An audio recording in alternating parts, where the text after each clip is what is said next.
Hello friends, Sri நாவல் வேர்ல்டுக்கு உங்களை அன்புடன் வரவேற்கிறேன். நாம இப்ப கேட்க போறது பிரியும் கணத்தில் புரியும் காதல். கதையின் குரலாக நான் உங்கள் ஸ்ரீ. வாங்க கதைக்குள்ள போகலாம். பிரியும் கணத்தில் புரியும் காதல், அத்தியாயம் 18. இலங்கை கட்டுநாயக்கா விமானம் என பெயர் பொறிக்கப்பட்டிருந்த விமான நிலையத்தில் லாராவும் மின்னும் நின்றிருந்தனர். VIP சீட்டில் வந்திருந்தனர். அவர்களுக்காகவே கைடன்ஸ்கென ஒரு சிங்கள மனிதரும் வந்திருந்தார். நேராக ஒரு பிரைவேட் காரில் பாதுகாப்புடன் யாழ் நகர் நோக்கி பயணத்தை தொடங்கினர். யாழ் நகர் சென்றடைய கிட்டத்தட்ட 7 மணித்தியாலங்கள் எனும் வேண்டும். மாஸ்க், கூலிங் கிளாஸ் சகிதம் ஏர்போர்ட்டில் வந்ததால் யாரும் பெரிதாக அடையாளம் கண்டு கொள்ளவில்லை. நேரம் போவது தெரியவே இல்லை. லாரா ஆலனுடன் பேசிக்கொண்டே வர மின்னோ அவன் போனில் யாழுடன் எடுத்த புகைப்படங்களை பார்வையிட்டபடி வந்தான். ஒரு புகைப்படத்திலிருந்து அவனால் கண்ணை எடுக்கவே முடியவில்லை. அவள் கிச்சனில் சமைத்து கொண்டு இருக்க அவளை பின்புறம் கட்டிக்கொண்டு அவன் செல்ஃபி எடுத்தான். அன்றைய நாள் நினைவுகள் கண்ணில் நிழலாடின. அன்று மின்னிற்கு வேலை அதிகம் இல்லாததால் வீட்டில்தான் இருந்தான். யாழுக்கு எக்ஸாம் முடிந்து லீவ் விட்டிருந்தனர். அதனால் அவளும் ஃப்ரீயாகத்தான் இருந்தாள். இருவரும் ஒன்றாக சேர்ந்த காலங்கள் அவை. இரவின் நீண்ட கூடலால் அவள் கண்ணங்கள் இப்போதும் சிவந்திருந்தன. அவன் கடித்த செல்லக்கடிகள் அவள் பளிச்சென்ற நிறத்தில் தெளிவாய் தெரிந்தன. என்னையால் ஏதோ யோசிச்சுட்டே இருக்க? நேத்து நடந்த விஷயங்களை நினைச்சிட்டே இருக்கியா? என காதில் கிசு கிசுக்க மேலும் சிவந்துதான் போனாள் அவள். இந்த ட்ரெஸ்ல சூப்பரா இருக்க பேபி. அவள் குனிந்து தன் ஆடையை பார்த்தாள். தொடையை விட சற்று மேலே நிற்குமாறு சிறிய ஷார்ட்ஸும் பாதி இடுப்புக்கு மேலே சிறிய டிஷர்ட்டும் அணிந்திருந்தாள். இதெல்லாம் வாங்கி கொடுத்து அவளை போட்டு அழகு பார்ப்பது அவன் பிரதான வேலையில் ஒன்று. தன்னை பார்க்கவே வெக்கமாக இருக்க அவன் மார்பில் செல்லமாக அடித்தாள். அவன் ஒரு ஹாஃப் ஷார்ட்ஸ் மட்டும் அணிந்திருந்தான். அவன் வெற்று மார்பு அவளை சுகமாய் தாங்கி இருந்தது. மீன், எனக்கு ஒரு மாதிரி கூச்சமா இருக்கு. அட்லீஸ்ட் டிஷர்ட் ஆச்சு போடுங்க. ஏன் வேஸ்டா அதை வேற போடணும்? சாப்பிட்டதுக்கு அப்புறம் அதுக்கு என்ன வேலை? ஐயோ மீன், என்ன பேபிமா, கொஞ்சம் கைய இடுப்புல இருந்து எடுங்களேன். ஏன் எடுக்கணும்? This is my favourite place யார். ஏன் மீன் இப்படி பண்றீங்க? ரொம்ப பசிக்குது. சமைச்சாதானே சாப்பிட முடியும். எனக்கு இந்த ஹனி லிப்ஸ் இருக்கும்போது பசியே வரதில்ல பேபி என்றவன் அவள் இடுப்பை வருடி தன் முகம் நோக்கி திருப்பினான். அவள் அதரங்கள் அவனை அழைப்பது போல் இருக்க அதனை தன் இதழ் கொண்டு பூட்டிக் கொண்டான். விடுவிக்க மனமே இல்லையோ என்னவோ. இதழ் முத்தம் நீண்டு கொண்டே சென்றது. அவன் கைகள் அவள் உடலை எக்குத்தப்பாய் வருட அவளுக்குத்தான் ஐயோ என்றிருந்தது. யாழ் பேபி, ரூமுக்கே போயிடலாமா? முடியலடி. அவன் குரல் கிறக்கத்தில் மார்க்கமாய் ஒலிக்க, மீன் பசிக்குது, சாப்பிட்டு போலாமா? மனமே இல்லாமல் சரி என்று தலையசைக்க மலமளவென சமைக்க ஆரம்பித்தாள். அப்போதுதான் அவளை பின்னிருந்து கட்டியபடி தன் மொபைலில் செல்ஃபி எடுத்தான். அன்றைய நினைவுகள் வந்து போனதில் அவன் உதட்டில் சிறு புன்னகை எட்டி பார்த்துதான் சென்றது. சாரியால், உன்னோட வாழ்க்கைய நான் ஸ்பாயில் பண்ணிட்டேன்னு தோணுது. உன் வாழ்க்கைய சரி பண்ண வேண்டியது என்னோட கடமை தான். உனக்கு நல்ல வாழ்க்கைய நான் நிச்சயமா அமைச்சு தருவேன். லாராக்கு நான் செய்ய வேண்டிய உதவி ஒரு பக்கம் இருக்குமா? இதையே காரணம் வச்சுதான் என்னால உன்னை பார்க்க முடியும். உன்கிட்ட வரையால் உன்னை பார்க்கணும் போல இருக்குடா. உன்னை இந்த போட்டோல இருக்க மாதிரியே கட்டி பிடிச்சுக்க தோணுதுடி என நினைத்தவன் தலையை சீட்டில் சாய்த்து கண்ணை மூடி கொண்டான். கையில் இருக்கும் போது அருமை தெரியவில்லை. விலகி தூர செல்லத்தான் அருமை புரிகிறது. காலையில் ஓவின் ஸ்டுடியோவில் அமர்ந்திருந்தாள் ஆரா. இவளின் தொல்லை தாங்காது இப்போதெல்லாம் ஓ ஸ்டுடியோ பக்கமே வருவதில்லை. மேடம், சார் இன்னைக்கு வரமாட்டாரு. பணியால் பவ்யத்துடன் சொல்ல, உங்க சார் வரும் வர நான் இங்கிருந்து போக மாட்டேன். போய் உன் சார் கிட்ட சொல்லு என்று அழுத்தமாய் உரைக்க அவள் சொன்னதை அப்படியே ஓவிடம் கூறினான் அவ்வேளையால். அடுத்த அரை மணி நேரத்தில் ஓ அராவின் முன்னே அமர்ந்திருந்தான். அவன் எரிச்சலுடன் அமர்ந்திருப்பது அவளுக்கு அப்பட்டமாகவே தெரிந்தது. ஓ, என்ன உங்களுக்கு என்ன பிடிக்கவே இல்லையா? உன்ன மாதிரி ஒரு தீ எனக்கு எப்பவுமே பிடிக்காது. டைம் வேஸ்ட் பண்ணாத. சின்னல இருந்து எனக்கு நீங்கன்னா உயிரவோ. ஏன் நீங்க என்ன புரிஞ்சுக்கவே மாட்டேங்கிறீங்க? லுக் அரா, நான் உன்கிட்ட ஏற்கனவே உன்னை பிடிக்காம போனதுக்கு காரணம் தெளிவா சொல்லிட்டேன். நீ மறுபடி வந்து டார்ச்சர் பண்றதால எதுவும் மாற போறது இல்ல.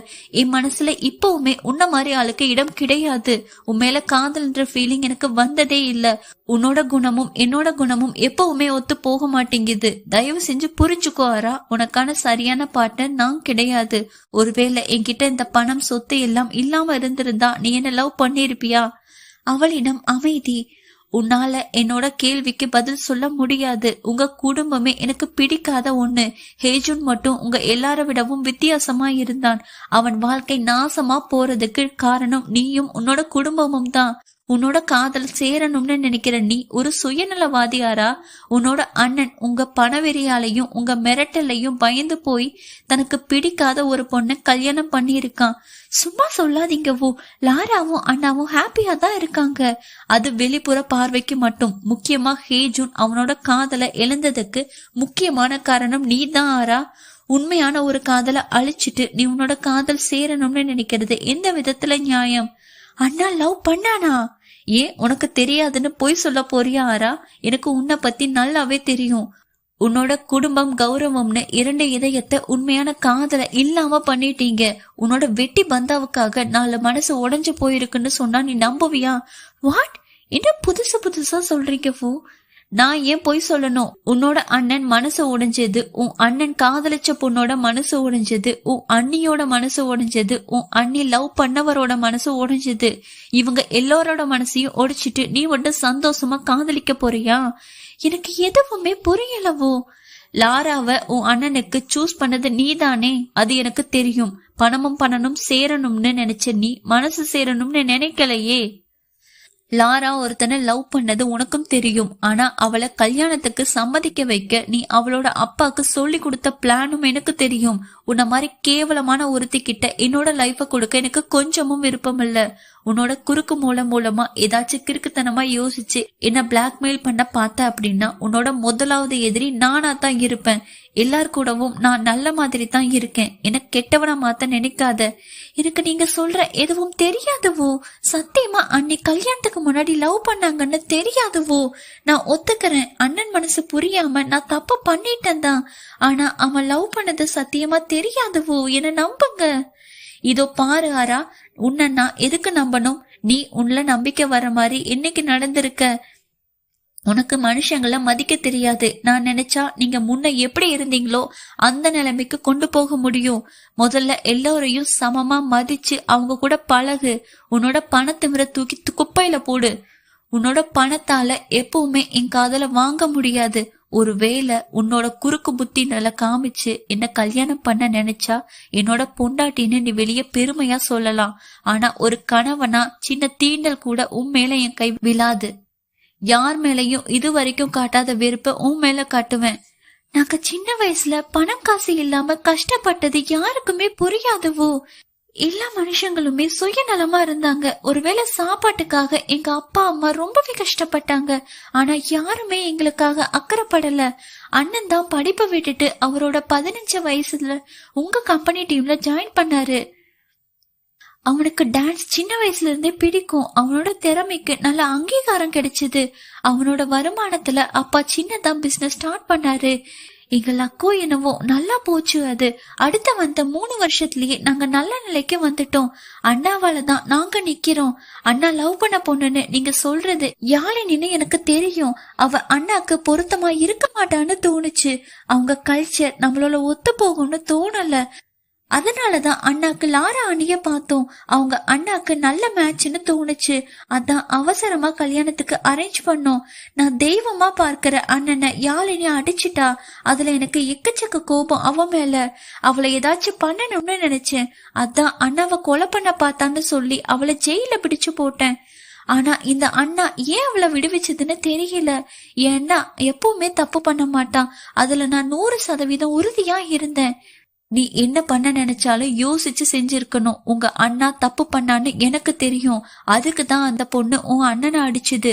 இவ்வளோ நாள் உன்னை பணத்திமிர்னு நினைச்சேன். இப்போ அதோட சேர்த்து நீ ஒரு மூளை இல்லாதவன்னு தோணுது. அவசரக்காரனுக்கு புத்தி மந்தமாமரா என்றவன் அவள் பதில் பேச முன்னம் எழுந்து சென்று விட்டான். கரைந்தோடிய பொழுதுகள் நம் கலவியை மட்டுமே உனக்கு உணர்த்தியதா கல்வா? கலவியலில் உன் காதலையும் கண்டேனடி கண்மணி. காதலினும் கட்டுமரம் கரை சேருமா கிருஷ்ணா? தொடரும். என்ன நண்பர்களே, கதை பிடிச்சிருக்கா? கதை உங்களுக்கு பிடிச்சிருந்துச்சுன்னா லைக் பண்ணுங்க, கமெண்ட் பண்ணுங்க, ஷேர் பண்ணுங்க. மறக்காம நம்ம சேனலை சப்ஸ்கிரைப் பண்ணுங்க. மீண்டும் அடுத்த அத்தியாயத்தில் சந்திப்போம். அதுவரை உங்களிடமிருந்து விடைபெறுவது நான் உங்கள் ஸ்ரீ. நன்றி, வணக்கம்.